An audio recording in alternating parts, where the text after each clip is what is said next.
it's Sarah with sarahscoop.com, and I'm here to give you the scoop on all of your favorite things. Welcome to The Sarah Scoop Show.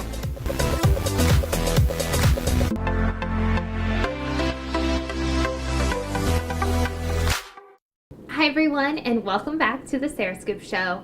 I'm Sarah, and today we have a guest who is very well known in the music industry. We have Daphne Willis. Her hit single, Somebody Someone, has over 20 million views right now and has gone viral.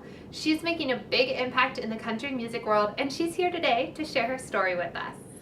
So Daphne, you had the song Somebody Someone that went viral with over 20 million views. Like, how does that feel hearing your words out there?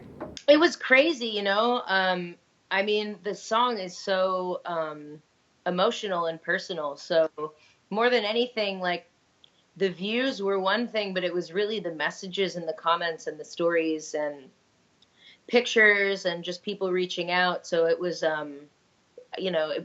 initially it was very overwhelming. So now I think I've actually kind of gotten used to that. It's almost like I took on a role, for people to, share and be vulnerable and heal from like serious tragedies that have taken place in their lives. So at first I think I was really overwhelmed, but now I've been like really owning it, and it feels really good, and it feels really inspiring for me too to have, fans that are that open and honest and helping each other out. So.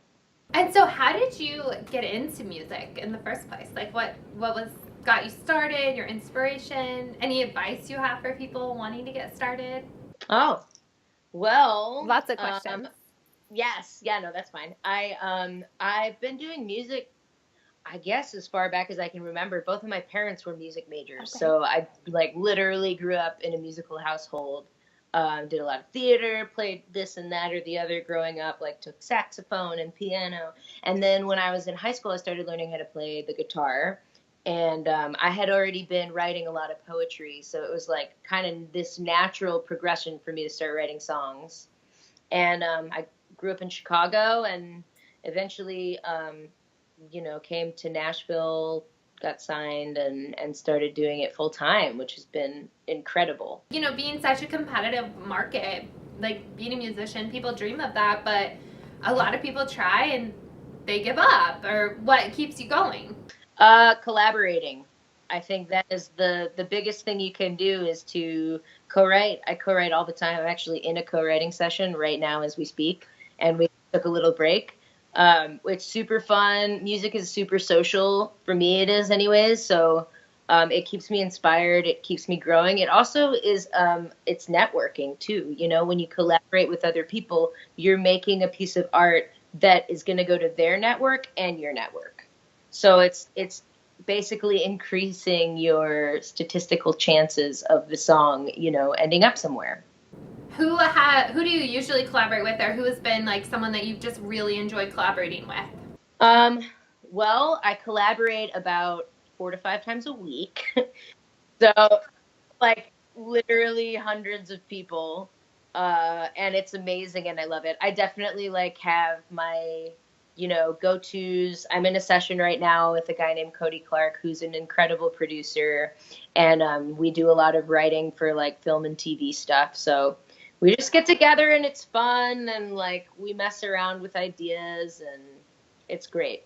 And so going off of that, you've had placements on One Tree Hill, Empire, Clinique, and others. Like, is that just like super surreal for you, or has that kind of been the end goal? It's crazy. I've always written songs for myself, and obviously things like Somebody Someone that are really, autobiographical and have a real deep, meaning and message. So I feel like that part of my soul is always going to be like fulfilled to write that stuff. But I love to write like the really just like hype. I love writing hype music. I love to rap. I love to like, write all this weird stuff. And that's the stuff that usually ends up getting like placed. Like I just had a placement with Royal Caribbean for this song that's like really rappy and fun. And so I feel like that I I never like intended for that to like take off, but it's been really, really fun and definitely like ticking some boxes for me for like my creative world. So I'm very lucky for sure. So when something like that happens, like you had Do It Like This, which was placed in the Xfinity commercial, did you write that for the commercial or was it written and then placed in the commercial? So we wrote it, I wrote that song. So I write at Sony ATV, and they do these writing camps where you write like with a purpose. So we didn't write it for that commercial, but we wrote it for any commercial because it was in Clinique too, and now it's in the Royal Caribbean thing. So it's like this one song.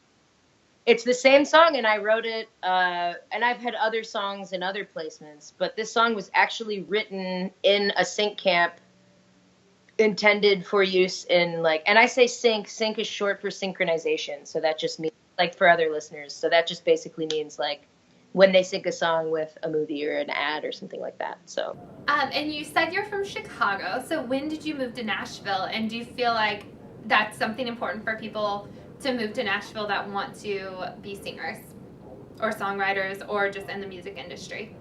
for me, yeah. So I actually just moved to New York City, which is, and I go to LA all the time.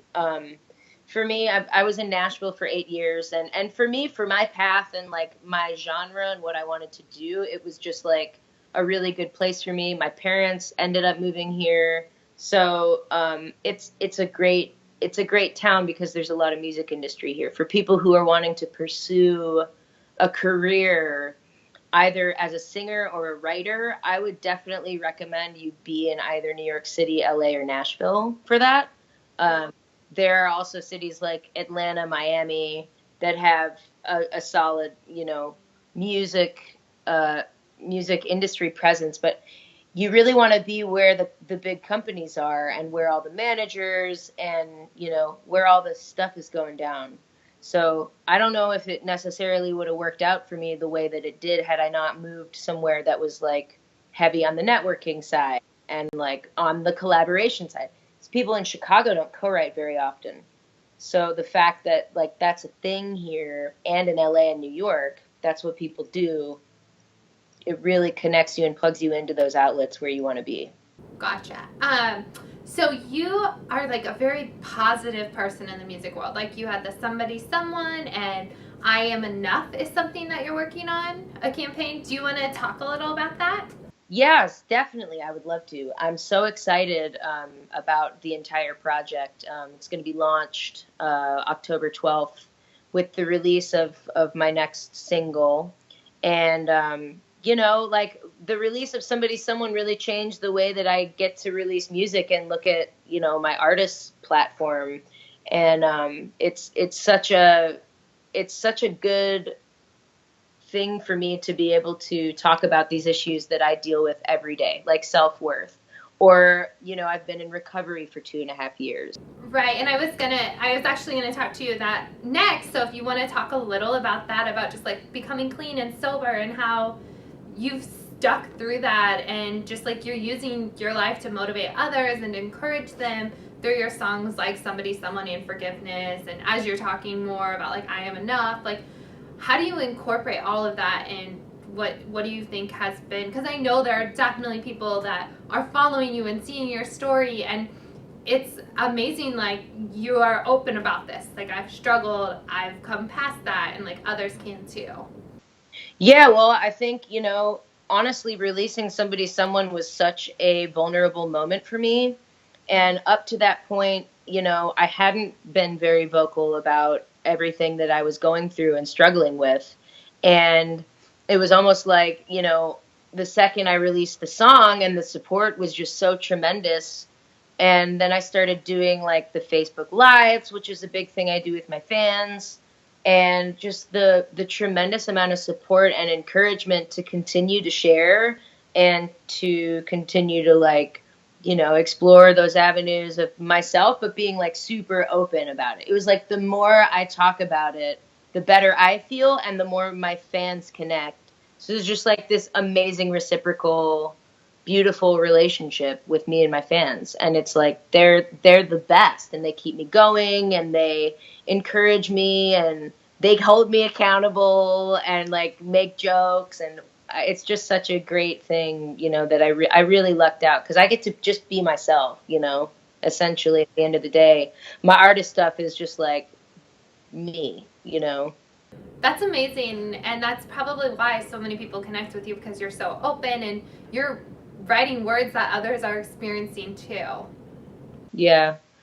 Thank you. And you know, it's also with the collaboration aspect too. It's been really amazing in these writing rooms to say, you know, we could write about that, or we could write a love song, but I want to write about, you know, what you're going through right now in your life, and it may relate to a relationship, or it may relate to, you know, some of these other things, but there's just, I feel like there's not enough attention put on, you know, mental health and, you know, what we put into our bodies and health in general that affects the way we feel. And so it's been really cool to like to dig into that with other writers who are so talented, you know, and come up with other perspectives and titles and things like that. So yeah, I Am Enough is going to be really cool. And I already know, you know, a lot of people have gravitated toward that song, and I do too, for sure. It's just like it's like an anthem for me too, you know? So.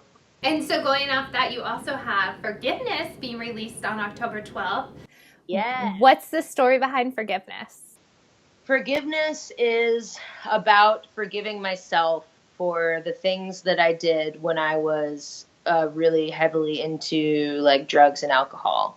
And it's a song that initially I wanted to write as more of a monologue, and this kind of conversation I feel like we all have when we've done something we feel guilty about, or we're ashamed of, or we don't understand. Like I had so many thoughts and like fears in just things that I would think about or whatever. I don't know if you've ever been like afraid of your own thoughts, but it's like, you know, why am I thinking this, or why would I be this way, or whatever.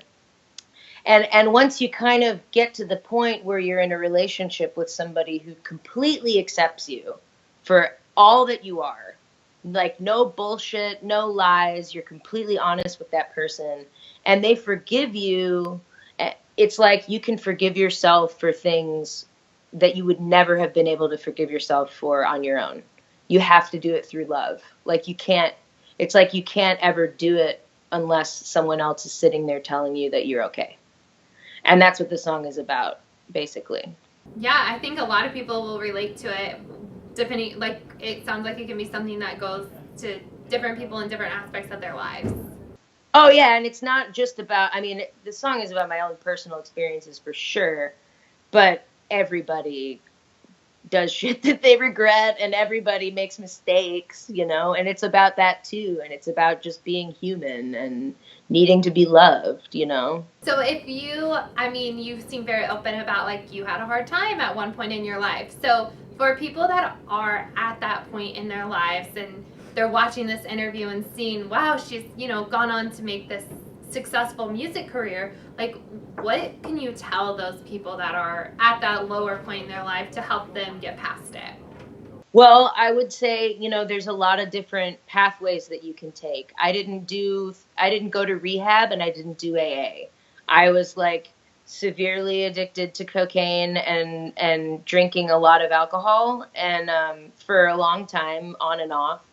And I actually did like an intense amount of just therapy with a therapist that I really loved. It took me a while to find the right therapist. So if you've been to a therapist and you're like, meh, or you didn't like it, or you didn't feel you got anything out of it, it wasn't you, it was the therapist, and you need to try somebody else until you find the right approach. But yeah, and there's amazing rehabs, and I've now been, you know, doing so much in the recovery community. It's such an amazing, welcoming, peaceful community. And to anybody out there listening, like, I promise you, if you start to take the first few steps, like, you will be overwhelmed with how much love and support there is in that community. So I would encourage everybody to give it a thought, for sure. That's awesome. I'm like your story's incredible. What's next for you? Like you've got some singles coming out. Is there like what else is in the works? Well, like I said, I just moved to New York, so that's new and exciting. I'm in Nashville now, and I'm going back tomorrow to finish recording and kind of, yeah, just really getting organized for this kickoff for the campaign and the single coming out. And what's the best way for people to find that single whenever they want to listen to it? Because it was October 12th. Where's it going to be shared at? It'll be Spotify. It'll be iTunes. You can go to my website. It's just daphnewillis.com. And you can find all the links there to everything. If you're on Instagram, follow me on Instagram. I'm very funny. You know, my side gig is comedy, so. And Daphne too, I mean, it seems like you're very out there in the community with like not just music but helping others. What's the best way for someone to get in contact with you? Like it sounds like you probably respond to Facebook comments or messages, that sort of thing. Absolutely. There's an email on my website and you can like straight up just shoot me an email. It goes to me.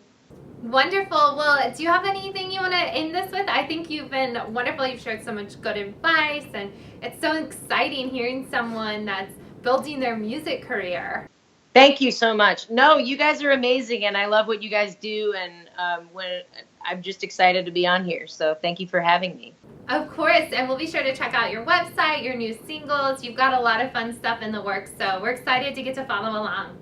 Amazing. Thank you again for having me. Thank you so much for watching, and make sure to subscribe to The Sarah Scoop Show.